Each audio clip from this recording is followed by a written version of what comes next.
Good evening, fantasy football fans. Welcome to another off-season edition of the Fantasy Slant, brought to you by ProFootballFocus.com and powered by DraftKings. This is your usual host, Scott Spratt and Michael Moore. We've been a little bit MIA, I'd say, of late, Michael. I'm not sure we've recorded since the end of the regular NFL season. It was nice to actually, watch the playoff games with just a sense as a fan, more than playing it from a fantasy sense. But the Combine just happened. We need to get back into the swing of things. We actually were going to record last Monday until a bout of strep throat took down Michael. Michael, are you doing okay? No, I'm fully recovered. I'm good to go, Scott. Okay, good. I was just making sure because we've heard about a lot of famous singers that get these mysterious throat-related issues that I think we all really know means that they're in rehab. So I just wanted to make sure that the off-season was treating you okay. I know your beloved 49ers lost Jim Harbaugh this off-season. Just got to make sure that my co-host is ready to go. No, we'll get to that, Scott. And look, I wouldn't. Now you bring up a good point. I wouldn't exactly say it's 100% due to strep. It might be due to just depression, but we'll get to that in a second. So we're going to get to that very soon. We're going to start with the 49ers, but first I'm going to talk a little bit about our game plan because, as I mentioned before, the Combine's behind us. We're only a few months away from the NFL draft, and so I think there's a lot that we want to cover, Michael, between now and then. But we're not going to be recording every week. So I think the game plan is to have a show every 3 or 4 weeks and talk through 2 divisions at a time to hit all of the major fantasy storylines and talk about what sort of options they may have to fill their holes at fantasy positions before the draft happens. Then obviously when the draft happens, we'll break down all of that stuff all over the site. But today we're going to get started with both the NFC and AFC West. And as I teased, let's start with your 49ers. I feel like the number one fantasy storyline there, and this is going to be one of the bigger storylines of the offseason because of the impact it's going to have high in drafts, is it time for Carlos Hyde to take the reins at running back? Last season, Frank Gore had a little bit worse season than he'd had previously. Obviously, he's getting up there in age, but Hyde, 2.73 yards after contact per attempt, compared that to 2.29 for Gore. It seems like Gore is on the way out. He's an unrestricted free agent. Michael, is Hyde ready to be a featured back, and will the 49ers let him be that? Yeah, I think that one's a pretty obvious one, Scott. They don't really seem to be in a big rush to re-sign Frank Gore, and I don't think many people should expect him to be back there. And even if he does, it's not going to be nearly in the same role that he used to have. I mean, I'm fairly confident Carlos Hyde will lead this team in carries, whether Frank Gore's there or not. So, yeah, I think Hyde's definitely going to be the guy to own on that team. For me, the big storyline, quite honestly, is they have a whole new coaching staff there, and can they turn Colin Kaepernick around? I mean, that was the big storyline last year, was they just didn't get him going, or at least to reach what we thought was his full potential. And look, they completely redid the coaching staff. They've got Tom Sula there at head coach, new offensive coordinator, and to me, that's going to be the biggest question: is how well can he adapt, and how quickly can he get back on track? I know Harbaugh hasn't been there forever, so it's not like we have this clear picture of what the 49ers have always been, but they really seem like they have the tools to be a run-first offense. But I'm always nervous in these types of situations because, Gore has had 250 carries a year forever, and it's easy to just assume that the next guy up is just going to inherit that workload. But maybe it's just that Gore was really, really good, and clearly he was, and maybe that's the reason. Like, all over the league, we're seeing split workloads. I don't think it's a given necessarily that Hyde is going to take over. And, with Kaepernick, his ability to run the ball, especially if you maybe lose Michael Crabtree and don't have a clear number one option at receiver, maybe they do split it up, let a lot of other people run the ball, and maybe Hyde isn't quite what Gore was at his peak. But there's definitely a lot of uncertainty here. Let's sort of pick up with that, too, on the wide receiver side, because as I mentioned, Michael Crabtree is an unrestricted. Michael, I don't know what you've heard, but it doesn't sound to me like they're that eager to re-sign him. Obviously, he's had an up-and-down career with the team. Is that a place where they may be looking to fill something in the draft? They have the 15th pick, and that's probably prime spot to get one of the elite guys like Amari Cooper or Kevin White.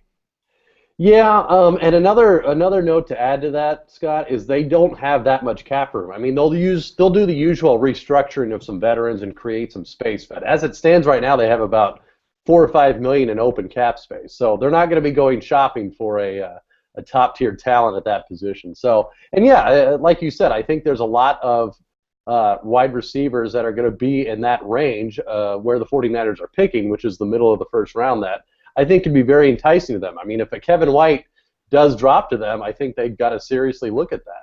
Hmm. So just knowing what we know now, give me just a quick response, yes or no. Is Kaepernick going to be a top 10 fantasy quarterback next year? Oh, no.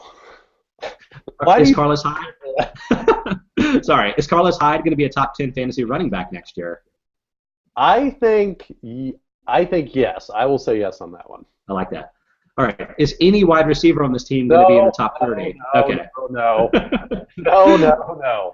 I mean, look, don't get me wrong. I would love to be surprised if they drafted a Kevin White or someone along those lines and he turns in a Kelvin Benjamin type season. I would love that, but I don't see that happening, unfortunately. Okay, well then let's talk about the hated rival of your 49ers, the Seattle Seahawks. Why are you torturing me this early, Scott? The first time in weeks, and you just throw me right in. Let's go. Well, I have some good news for you. Marshawn Lynch may be considering retiring, so that would be a big boon to the rest of the league. After all, Lynch smashed the league with a 94.3 elusive rating in 2014. That was 22 points better than the number 2 back, who was my boy Jonathan Stewart, of course. Lynch also forced 88 missed tackles on his rushes, 21 more than DeMarco Murray, who had a ton more carries. He was so good this year. Is there any reason to suspect that Lynch may be serious about retiring, or is this just a contract gamble? Well, let's cover a couple of things first. Do I think Seattle wants him back? Yeah, I absolutely do. I don't buy into the whole, we're ready to turn it over to Kristen Michael, or we're ready to have Russell Wilson lead the offense now. I mean, look, Marshawn Lynch is that offense. That offense is not nearly as productive if he's not doing what he does. So, with that said, do I think it's possible he retires? Personally, I think I'm not going to say it's more likely than not, but I think there's a decent chance he does. I mean, from his point of view, look, he's made a ton of money. He's won a Super Bowl, and he's just quirky enough to do it. I mean, wouldn't you agree? I agree that he's quirky. Has he made a ton of money? I mean, when he got signed by the Seahawks originally, that had been off like the multiple arrests back with the Bills days. I'm not sure exactly how much he's gotten paid. I feel like he has more good contract in him. And besides Barry Sanders, who actually left on top at the sport? I just feel like it doesn't happen. Yeah, that's probably true. Well, look, for fantasy's sake, let's hope he comes back. For the 49ers' sake, I hope he doesn't. That's fair.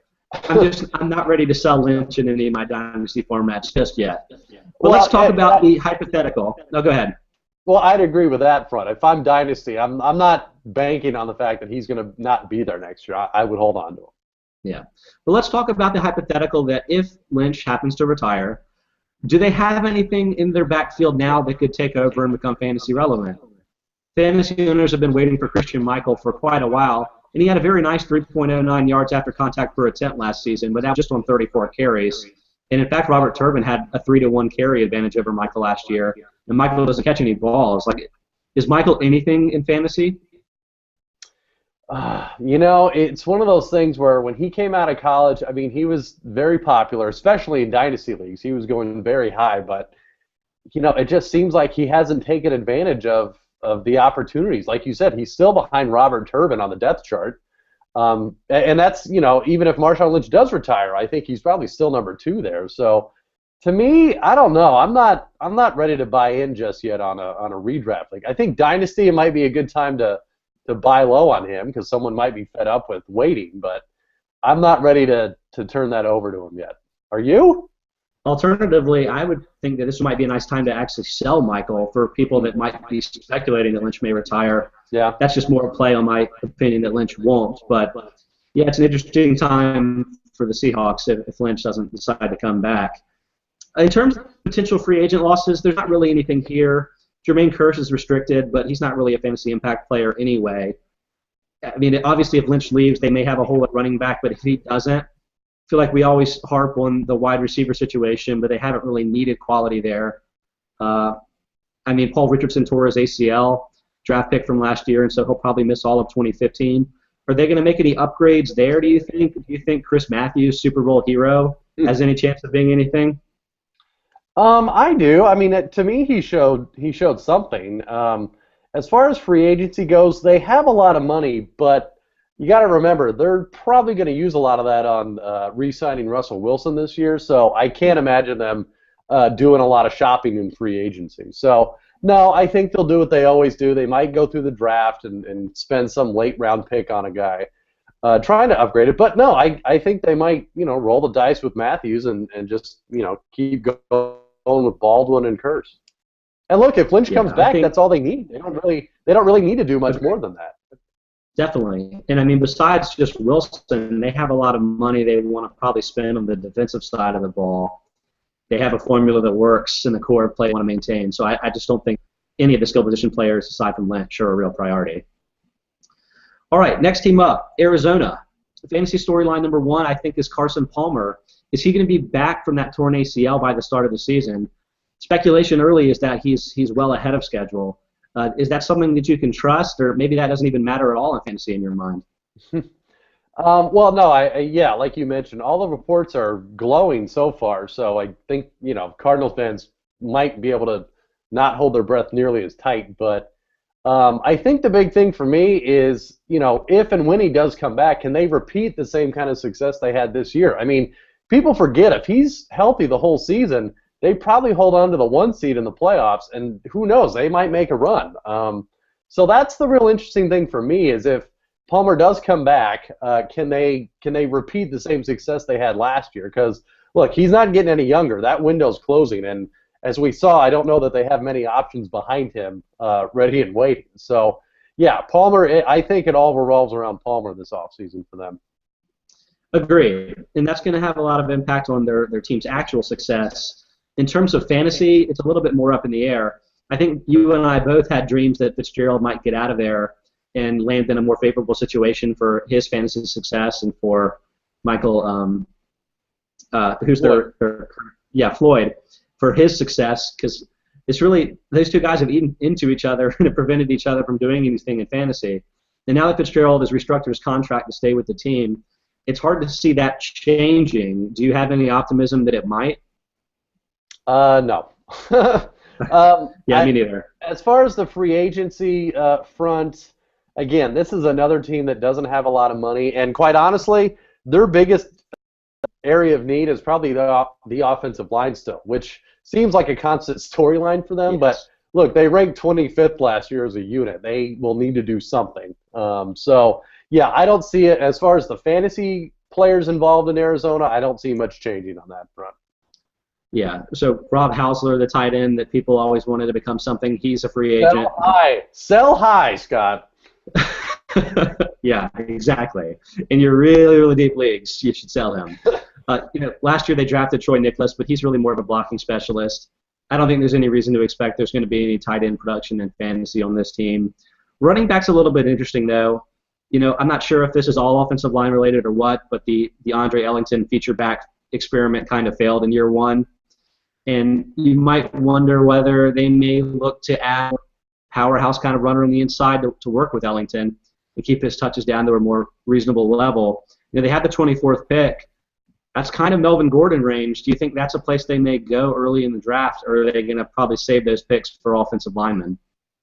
I think if Melvin Gordon's there, it'd be very tempting. But at the same time, to me, it's about the offensive line. I'm still an Ellington fan personally, whether it's in redraft or dynasty leagues. I think if they improve the offensive line, that'll have a direct correlation with him. So I don't see them dipping into the specialist front as far as the draft goes. So if I'm them, I'm still going offensive line and praying that I finally hit on one of those guys. I'm with you there. And I mean, this may be a place they look to add an option in free agency too, like a Mark Ingram type. They could probably work with that pretty well. All right, last NFC West team, St. Louis Rams. This time last year, I think we were all convinced that Zach Stacy was the guy, and now that Trey Mason has had a fairly successful second half of his rookie year, I think we have the same question of whether Mason is for real and whether he's going to be a lead back in fantasy going forward. What are your thoughts? At the risk of repeating myself, like you said from last year, I'm a Mason fan. I know, it's like history repeating itself, but Look, he seemed to have that big playability that they were lacking with Stacy last year. I mean, Stacy was a plotter, for lack of a better term, and look, they had enough of that. I mean, there were several games he didn't even get a carry or was even active. So I think they've got something in Mason. To me, Scott, the big story there is going to be Bradford. What they decide to do with him. I mean, it's the most weird story every year because it's either his cap hit's too high and they're wondering if they're going to cut him and then they don't. But now this year the Browns are talking about trading for him, and I mean it's like as the world turns with that team and that quarterback, and I don't know that they're ever going to get a resolution until they finally ship him somewhere or cut him, because it seems like they're restricting themselves with him and his contract. I mean, that's probably true, but here's the problem. What do they do if they don't have him? Because, right. I mean, Mark Sanchez is probably the best quarterback out there on the market. Or Josh McCown. Or Josh McCown. Yeah, fair point. I'm not sure how much those guys are really upgrades over Bradford, but I guess they made play, so that's a plus. The interesting thing could be that they have the number 10 draft pick, and it's not inconceivable that one of Marcus Mariota and Jameis Winston falls to 10 if a couple things go their way.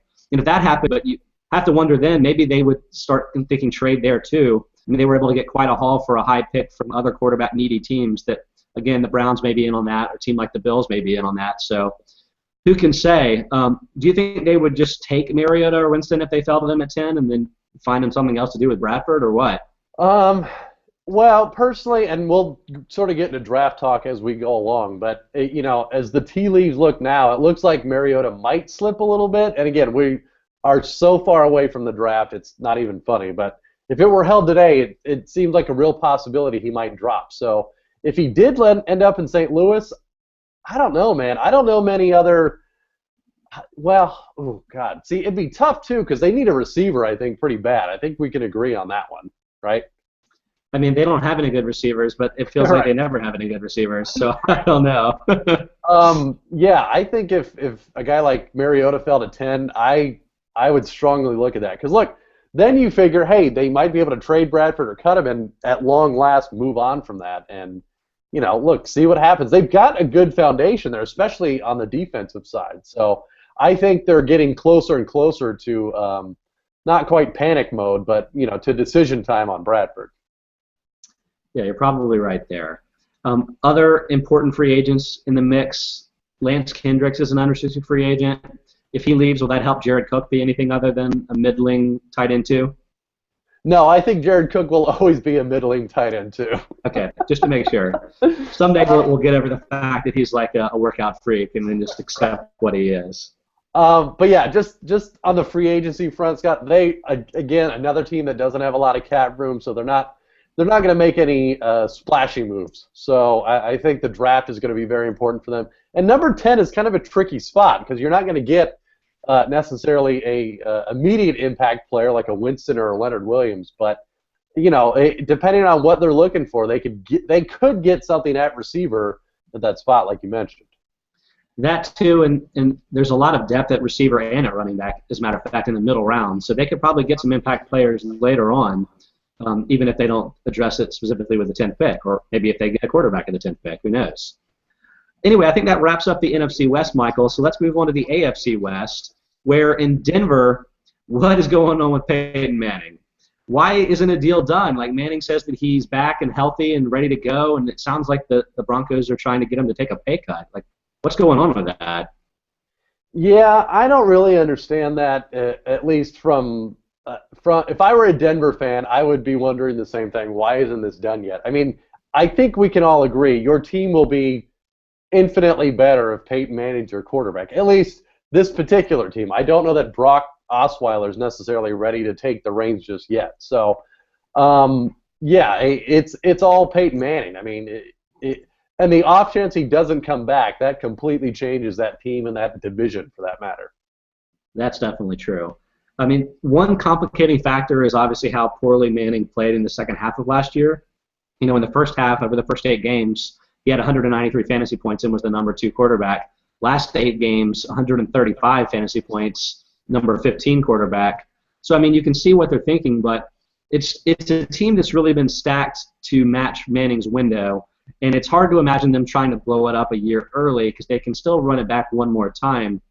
But they're kind of close to paying the piper too, because you notice some of their relevant free agents, both Julius Thomas and Demaryius Thomas are free agents. And while they may be able to keep both, maybe one with a franchise tag, again, we have another week with the franchise tag designations, I think. It's going to be pretty expensive. Also, Wes Welker, a potential free agent here. Let's start with Welker first and then circle back to the Thomases. Do you think they'll retain Welker? And if not, do you think Cody Latimer has a chance to break into the mix? He had just 4 targets last year, and I feel like he's been written off in fantasy leagues, but he's 22, could have Peyton Manning, could be the number 3 receiver. Lots to like there. Yeah, no, I don't think there's any chance of them re-signing Welker. I mean, he's coming off multiple concussions in a short amount of time, and even if he decided to take a pay cut from the $6 million he made this year, I think they've decided they've got better options at receiver. I mean, you've got Latimer, who, given even last year, I think was still playing behind Caldwell, but I don't know anyone that expects that to last heading into this season, and I just can't imagine a scenario they let Demaryius Thomas go. I mean, whether it's the franchise tag or a long-term deal, they're not going to let him go. I mean, look, Julius Thomas is a great player, great tight end, but personally I think it's more of a function of the system. I think he'll go somewhere, and he'll be a good tight end, but will he ever match the numbers he had in Denver? Probably not. And he's going to want that kind of money. And look, there's several teams out there that have a lot of money that have a needed tight end, and I think will probably spend it, but it ain't going to be in Denver. So to the long answer to your short question, Scott, is yes. I think Latimer is going to be a big part of it, and I think Demaryius Thomas is coming back next year. Completely agree on Demaryius. Feel like they definitely need to lock that up. With Julius, if he leaves Denver, does he become a Greg Olsen quality tight end? Something less than that? I think that's probably the ceiling. I mean, you got to remember, Greg Olsen, a reason why he does so well in Carolina was for many years he was the only option or one of the only options there. I mean, from a fantasy perspective, he was great, and he was a great value. So for Julius, it's really going to depend on where he ends up. I mean, if he ends up in somewhere like Jacksonville, I think you got to seriously downgrade what his fantasy potential could be. But at the same time, if he ends up, I don't know, what's another team that would be conducive for his skill set, hypothetically? I mean, Green Bay needs a tight end. I don't know if they'd be looking at Julius, but yeah, I mean, I don't know if they can afford it, but look, if they decided to essentially swap out Cobb for Julius Thomas, then there you go. Julius Thomas is right back up there. So, yeah, I think Julius Thomas has the ability, but I don't think it's the kind of superhuman ability like a Gronkowski or a Jimmy Graham to transcend the offense and the personnel he's around. All right, speaking of superhuman tight ends, let's move on to Kansas City, where the number one fantasy storyline in my mind is whether Travis Kelce will make the leap this year. Last year, Kelce had 2.26 yards per route run, which was the second best among tight ends behind Gronk and way ahead of the rest of the field. But he only had 80 targets, which boggles my mind, especially given the lack of options they have at wide receiver. Are they going to rely on Kelce anymore going forward, or is this somehow a reflection of Andy Reid's crazy offense? A little of both, I think. To me, the storyline sort of aligns with this, which is, will they finally realize what they have in Alex Smith and build around that, right? Because, I mean, they've tried to fit a square peg into a round hole with Dwayne Bowe for I don't know how many years, but it's not working. They're not a downfield team. They're a underneath team and screens and again, an area where Kelce, I think, can contribute. So hopefully they got the message that, hey, Alex Smith is your quarterback. Deal with it. He can't go further than 8 yards down the field. Just do that all day, okay? And you've got the personnel. You've got Jamal Charles. You've got Travis Kelce. Personally, I like Albert Wilson, the receiver that sort of came on towards the end at the end of last season. Use those guys underneath and just dink and dunk 40 times a game for 200 yards. But look, at least you're going to move the ball. So I'm with you, man. I hope they finally break Kelce loose. I just don't know if they're going to do it yet. I don't know either, but he's going to be a top 5 tight end, I think, just because the upside is so intriguing that people are going to want to make that gamble. Oh, yeah, I agree. Unfortunately for the team, there's not really much they can do with Dwayne Bowe at this point. He's owed a lot of money, but if they cut him, they don't really get much cap relief at all. They did release Donnie Avery and A.J. Jenkins, though, so they have something to work with there and potentially adding a piece. They are learning a little bit, Scott. A little bit at a time. Maybe. Well, I mean, this would be a really good time to try to draft a wide receiver that maybe fits, again, the Alex Smith low average depth of throw kind of offense.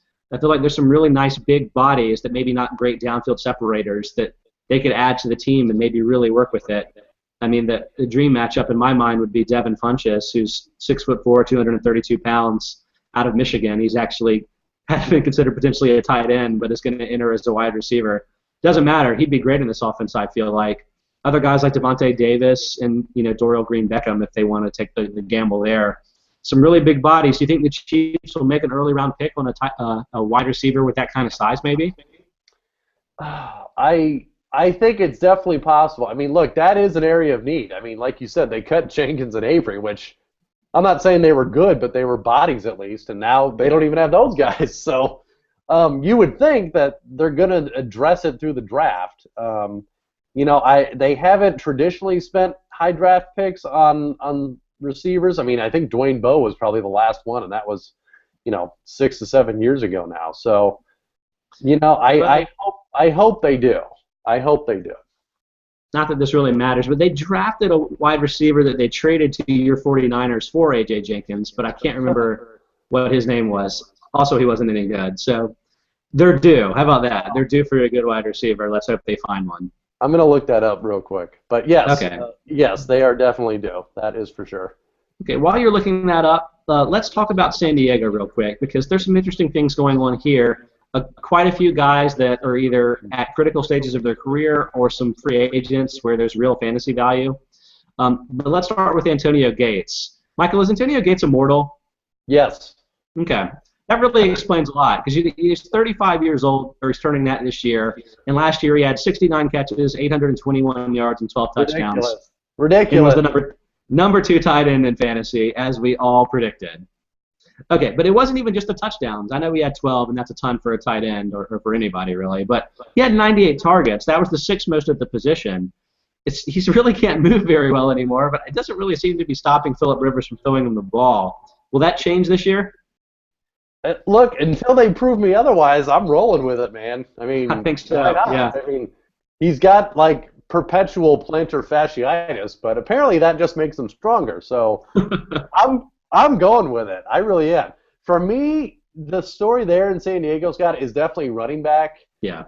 They've got Ryan Matthews, who's a free agent, so technically Brandon Oliver is at the top of the depth chart, which I don't really foresee that lasting until the beginning of the season. So the big thing there is, do they go draft? Do they sign someone in free agency? I mean, they've got a ton of space, a salary cap space, so they can afford to get an Ingram or DeMarco Murray, hypothetically, if he leaves Dallas. Sure. So that's going to be the big thing for me. Adrian Peterson? Yeah, who will probably be available. So, that's going to be the biggest thing. Because, look, that offense has the potential to be very good when it's firing on all cylinders. And whoever the running back is, I think, is going to benefit from that. So whomever it is, Peterson or Murray or, I think worst-case scenario, Brandon Oliver, I think they're going to be a pretty good option. And also, they have the number 17 pick in the draft. So, again, that fits with Melvin Gordon. But, again, there's so much at the position. They could wait and grab a guy like a Duke Johnson or Tevin Coleman, TJ Yeldon. There's just a ton of guys there in the middle rounds that they could probably add. And San Diego is a team that they don't like to workhorse at. I mean, the last time they did was LaDainian Tomlinson. I mean, they're in this regime, they like to spread the ball around. So, yeah, it would not surprise me if they, if they took another position in the first and then used a second or third on a running back.